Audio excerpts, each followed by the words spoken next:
भैया जी कहीं में आपका एक बार फिर से स्वागत है, बहुत बहुत शुक्रिया, थैंक यू सो मच जी। अच्छा, पेड़ लगाया है आपने, बहुत अच्छा किया आपने, है ना? नहीं, इसको बचाने के लिए मैं बोल दूंगा, लेकिन बच कितना पाएगा मुझे नहीं मालूम। बिरवा तो बहुत पहले लगाया गया था, 1947 में, आज का नहीं, 1947 में लगाया गया बिरवा। आज लगाया होता तो मैं बात करता। हम सबको जिम्मेदारी दी गई थी, आपने एक पेड़ की तरफ इशारा किया, अच्छा है, लगाया तो है, कभी भी लगाया जाए अच्छा है, लेकिन 1947 में जो बिरवा लगाया गया और उसमें ये प्रण लिया गया इस बात का कि हर शख्स उस पे पानी डालेगा। आपको तो याद होगा, क्या उम्र है साहब आपकी? 81। और ये कहा गया कि सबने इस बात का प्रण लिया, इस बात के लिए प्रतिज्ञा ली कि उसमें वो पानी डालेंगे। लेकिन अब स्थितियां क्या हैं, परिस्थितियां क्या हैं, ये हम सब वाकिफ हैं। रोज मैं बात करता हूं, रोज मैं किन्हीं किन्हीं बातों से रोज आपको जोड़ने की कोशिश करता हूं। स्थितियां वही हैं, लगभग वैसी ही। मैं किसी बयान से अपनी बात शुरू करूं मुझे अच्छा नहीं लगा, और ना ही लगता है कि राहुल गांधी ने IUML, इंडियन यूनियन मुस्लिम लीग की जो बात करी, उस पे कहा कि वो धर्मनिरपेक्ष है। उसके तर्क में बीजेपी ने तमाम उद्धरण दे दिया, बोले जो बंटवारे में लोग मारे गए और जो बंटवारे में जो आग पैदा हुई, जो नफरत की आग थी, उसका आप उपहास उड़ा रहे हैं, मजाक बना रहे हैं राहुल गांधी, ऐसा कहा। मैं तो कुछ और देख रहा था कि राजनीति के रंग कैसे होते हैं। ये छोड़ दीजिए, बयान छोड़ दीजिए, कौन किसको कह रहा है ये तो मुझे मालूम है। 24 का चुनाव है, चुनाव के लिए हर आदमी लगा हुआ है कि सत्ता उसके हाथ से जानी नहीं चाहिए, लेकिन ये सत्ता उसके हाथ में आए, सत्ता किसी के हाथ से जाए ना, हो क्या रहा है ये मैं जानना चाहता हूं। और आज का बहस की आगाज पर यही रहेगा, बातचीत का सिलसिला यही रहेगा। आरोप प्रत्यारोप चले, कोई बात नहीं, अच्छी बात है, लोकतंत्र में नहीं होगा कहां होगा, लेकिन यह बहुत अफसोसजनक बात है कि बात करते करते आप यहां तक पहुंच जाएं कि आप देश को ही घायल करने लगे। ये अच्छी बात नहीं है, बिल्कुल अच्छी बात नहीं है। और मैं आज की बहस में राजनीति का जो रंग है, जो तेवर है, जो कलर है, मैं उसी की तरफ इशारा करूंगा। मैंने जरूर सफेद कपड़ा पहना हुआ है, इसी में सारे रंग हैं, आप लोग अपने अपने मुताबिक रंग देख लीजिएगा। कहां से आना हुआ साहब? वो तो है, अभी रख दीजिए, ये एक बीमारी भी है, मैं बता रहा हूं सच। हालांकि स्मृतियां रखने के लिए होता है याद में, यार हम कहां चले जा रहे हैं, हमारी याद में कहां, अभी थोड़ी अभी दुनिया में रहेंगे बहुत साल, ऐसे ही चिल्लाते रहेंगे। कहां से आना हुआ? यूपी में, मऊ से। मऊ से, क्या नाम है? दिनेश चंद गुप्ता। दिनेश चंद गुप्ता, क्या काम करते हैं दिनेश चंद जी? दुकान है। दुकान है? अरे वो तो मैं समझ गया था, दुकान है। काहे की दुकान तो मेरे पास भी है। आपकी काहे की दुकान है? आपकी पत्रकार की, मेरी मिठाई की है। बोले आपकी पत्रकार की दुकान है और मेरी मिठाई की। गुप्ता जी, तो अगली बार जब आइएगा तो मिठाई जरूर लेके आइएगा, खाली हाथ मत आइएगा जी। है जी, एक मिनट, 1 by 1 आराम से। अच्छा नहीं लगता वो जो उतावलापन है, वो मुझे बिल्कुल अच्छा नहीं लगता, बहस को, डिबेट को। हाँ जी, कहाँ जाना? इसीलिए कल इंतजार करके चला गया। हाँ जी, वो भाई गवाह हैं। हाँ हाँ, मैं अयोध्या से आया, हमारे बच्चे बदरपुर में रहते हैं। हाँ हाँ, वहाँ से आया था। बोलिए। अब बोलूं क्या, बोलने के लिए बहुत कुछ है, इतना तो आपके पास टाइम भी नहीं होगा, लिस्ट बहुत लंबी। क्या नाम है आपका? नाम तो राम प्रकाश तिवारी है, और आया वहाँ से हूँ जहाँ से राम है। अच्छा, अयोध्या से आए हैं। नाम क्यों लूं? नाम लेना ठीक नहीं है। कल आप रह गए थे, नहीं बोल पाए थे। कल बहुत बार उंगली उठाया, हमने ज्यादातर टीवी पे यही देखा था कि लोग उंगली उठाते, आप जाते हैं, लेकिन उंगली उठाते उठाते भी आप नहीं आए, डिबेट ही खत्म हो गई। आज तो उंगली उठावा है। तिवारी जी, जी, नंबर तो आज भी नहीं आएगा आपका, इसलिए नहीं आएगा मतलब न्याय यहाँ भी नहीं है। नहीं नहीं, यहाँ तो और बिल्कुल न्याय नहीं है। यहाँ किसने सोच लिया था न्याय होगा? जब आप इस लायक नहीं है कि आपको न्याय मिले तो कैसे मिले? अरे लायक ही नहीं है आप। जिस आदमी को खड़े होने की तमीज ना हो, जिस आदमी को यह ना पता हो कि उंगली कैसे उठानी है और किस तरह से उठानी है, तुमने क्या सोच लिया था तुम्हारा घर है ये? खड़े हो तिवारी वहीं पे चुपचाप। अयोध्या से आए हो तो एहसान नहीं कर रहे हो मेरे ऊपर, खड़े रहो। नीचे करो और भगा भी सकता हूं यहां से, समझे? 2 मिनट लगेगा, भगा भी दूंगा। चुपचाप खड़े रहो, जब आऊंगा तो बात करूंगा। पहले सभ्यता के साथ खड़े होना सीखो। इसीलिए नहीं कल पूछा, हम जानते हैं कि बाजार में कौन आदमी सही है कौन आदमी गलत है। पहले सीखो यहां पे। क्या नाम है बाबूजी आपका? संजय। संजय जी, कहां से? आप तो आते रहते हैं जी। बोलिए, आज कुछ कहना है? हाँ, मैं ये कहना चाह रहा हूँ। अरे लोग राजनीतिक पार्टी पे बात कर रहे हैं, हम रोज राजनीतिक पार्टी पे डिस्कशन कर रहे हैं, लेकिन सच तो यह कि हम लोग कितने काबिल हैं ये भी हमें मालूम होना चाहिए। सीखने की जरूरत है, अभी भी क्लास जाने की जरूरत है जी। सर जी, ये कहना चाह रहा हूँ कि राहुल गांधी जी पहले जाके बेइज्जती करी इंडिया की वहाँ ब्रिटेन में, और उसके बाद यहाँ अमेरिका में कर रहे हैं। ये सोच रहे हैं कर्नाटक जीत गए तो अब पूरा देश ही जीत जाएंगे बेइज्जती करने से। नहीं, उन्होंने कहा कि डेमोक्रेसी मर गई है या प्रजातंत्र इस देश में मर गया है देश में। लेकिन मुझे एक बात समझ में नहीं आया कि कर्नाटक में जब चुनाव जीते या आप आगामी चुनाव में जीत की बात करते हैं तो किसके तहत बात करते हैं? लोकतंत्र के लिए ही तहत तो बात करते हैं। तो कहां, जब आपकी पार्टी जीती या राजस्थान में आपकी सरकार है या छत्तीसगढ़ में आपकी सरकार है तो सरकार भरी ही है लोकतंत्र। बस क्या इतना ही लोकतंत्र होता है कि सरकार बन जाए? यही है लोकतंत्र। सवाल तो बड़े हैं, गंभीर हैं। मेहमान जो हैं सैयद यासिर जिलानी साहब बहस के लिए आज मौजूद हैं, बीजेपी का पक्ष रखने के लिए। जिलानी साहब बहुत बहुत शुक्रिया। ज्योति कुमार सिंह कांग्रेस का पक्ष रखने के लिए मौजूद हैं, बहुत बहुत शुक्रिया, थैंक यू सो मच। अंबर जैदी बहुत बहुत शुक्रिया, थैंक यू सो मच, सामाजिक कार्यकर्ता हैं। हाजी मेहरुद्दीन रंगरेज साहब रोज की तरह एब्सेंट हैं। सूर्या मैथिल जी बहुत बहुत शुक्रिया, थैंक यू सो मच। ध्यान रखिएगा, आपके आने वाले हो तो उनको वहीं रोक दीजिएगा भीड़ में। पहले समझ में आना चाहिए कि वक्त का पाबंद होना क्या चीज होती है, फिर उसके बाद आएंगे। हाजी मेहरुद्दीन रंगरेज आज जनता के बीच में खड़े रहेंगे अगर आ जाएंगे तो।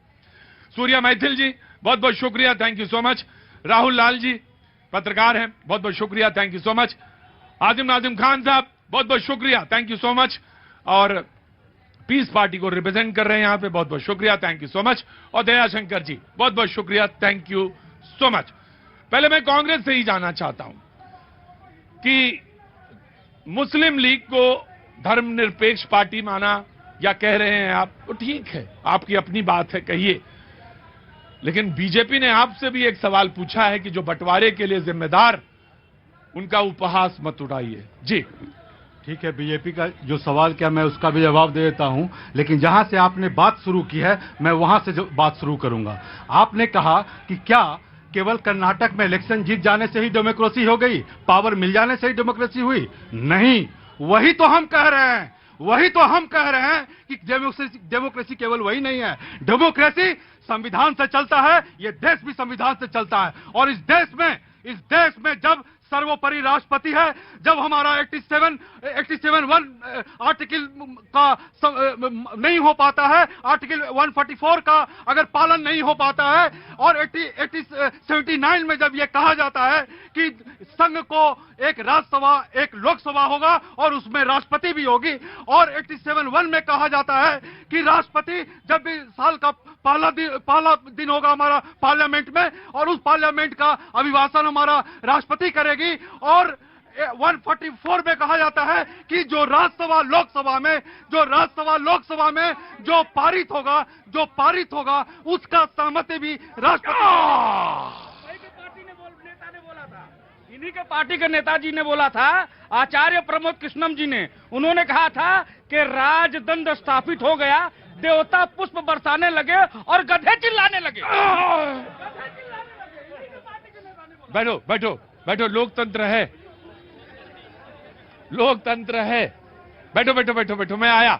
उन्होंने तमाम आर्टिकल का जिक्र किया, यासिर जिलानी साहब विल रिस्पॉन्ड।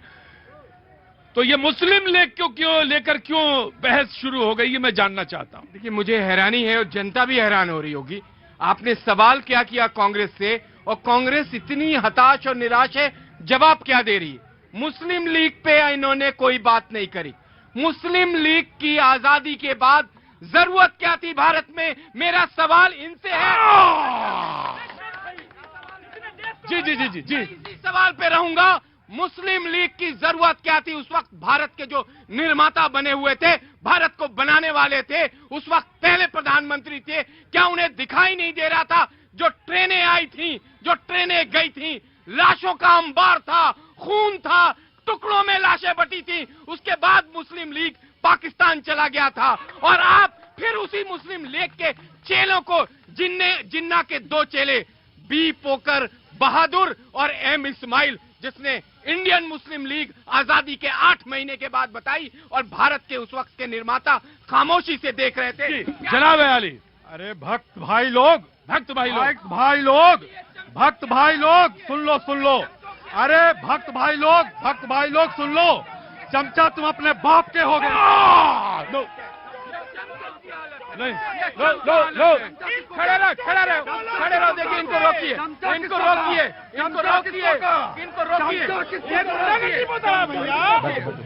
बैठ जाओ, तुम बैठ जाओ।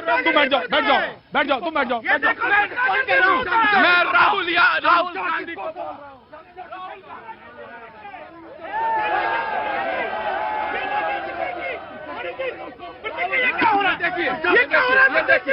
ये देखिए ये क्या हो रहा है? ये काम नहीं है, ये बिल्कुल ठीक नहीं है, इसको जाना पड़ेगा। बैठ जाओ। बिल्कुल नहीं,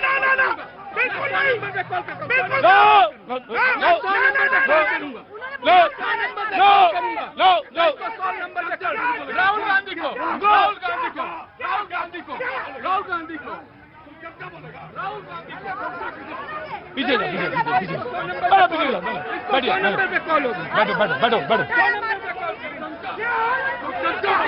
दिमाग खराब हो गया। बोलेंगे चमचा है राहुल गांधी।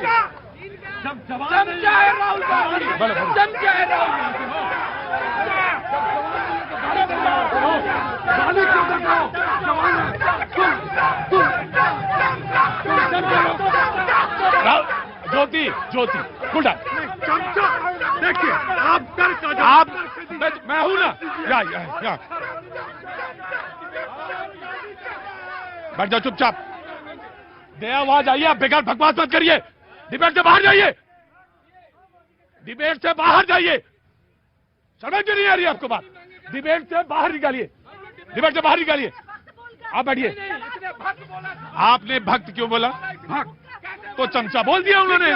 सुन तो लीजिए। हाँ तो आप वहां क्यों गए? नाराज हो गए? भागो। क्योंकि आपको कंडक्ट पर अगर सवाल है तो आप कंडक्ट का जवाब तर्क से देंगे। अगर मैंने भक्त दिया बोला, जैसे अभी आपने मुझसे पूछा कि भक्त, आपने पहले भक्त बोला, भगवान के भक्त बोले, वो भगवान के चमचा बोल दिया। किसका? मैं बताता हूं चमचा। बैठिए। ज्योति नहीं, ज्योति ये गलत बात है ना। बकवास मत करिए, वहां चलिए।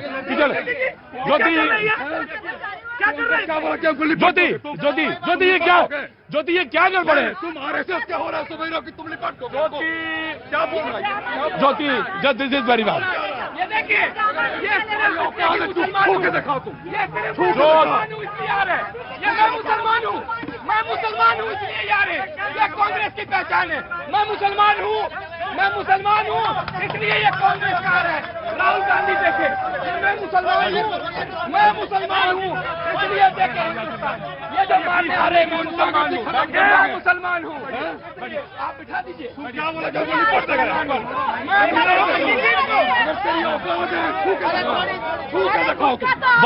मैं आज तुम्हारी तुमने शुरुआत की।